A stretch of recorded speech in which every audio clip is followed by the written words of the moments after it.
सुको सरकार को हाईकोर्ट ने दिए सख्त आदेश, कहा हिमकेयर फंड जल्द करे जारी। नमस्कार, न्यूज़ चैनल हिमाचल में आपका एक बार फिर से स्वागत है और मैं हूं मोहन।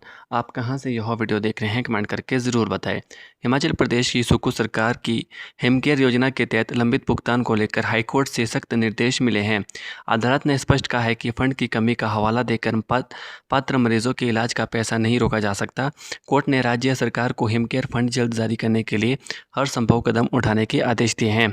कोर्ट ने साफ कहा है कि अगर कोई मरीज हिमकेयर योजना का पात्र है तो सिर्फ यह कहकर उसका इलाज का पैसा नहीं रोका जा सकता कि सरकार के पास बजट या फंड नहीं है। अदालत ने राज्य सरकार को निर्देश दिया है कि मंगलवार तक मरीज के बकाया पैसे जारी करने की पूरी कोशिश की जाए। कोर्ट ने कहा है कि जब सरकार खुद इस योजना के तहत इलाज का भरोसा देती है और विभाग को दावा सही मान चुका है तो फंड की कमी का बहाना नहीं बनाया जा सकता। यह मामला सुरेंद्र कुमार के मरीज का है जो हिमकेयर योजना के लाभार्थी है। दिल की बीमारी के कारण उन्हें पीजीआई चंडीगढ़ में भर्ती होना पड़ा, जहां उनके दिल में कोरोनरी स्टेंट डाले गए। इलाज पर करीब 2.7 लाख रुपए खर्च हुए। हिमकेयर कार्ड होने के बावजूद अस्पताल को सरकार से समय पर भुगतान नहीं मिला, इसलिए पूरी रकम सुरेंद्र कुमार को अपनी जेब से चुकानी पड़ी। जब कई बार पैसे वापस नहीं मिले तो सुरेंद्र कुमार ने 12 दिसंबर 2025 को एचपी स्वास्थ्य विभाग योजना सोसाइटी के सीओआई को कानूनी नोटिस दिया।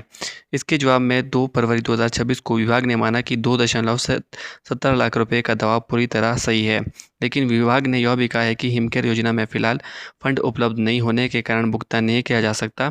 इसी पर हाईकोर्ट ने सख्त टिप्पणी करते हुए सरकार को भुगतान करने के निर्देश दिए। हाईकोर्ट ने एक अन्य मामले में भी सख्त रुख अपनाया। अदालत ने स्वास्थ्य विभाग की प्रधान सचिव एम सुधा देवी, चिकित्सा शिक्षा निदेशक डॉक्टर राकेश शर्मा और स्वास्थ्य सेवा निदेशक डॉक्टर गोपाल बेरी को कारण बताओ नोटिस जारी किया।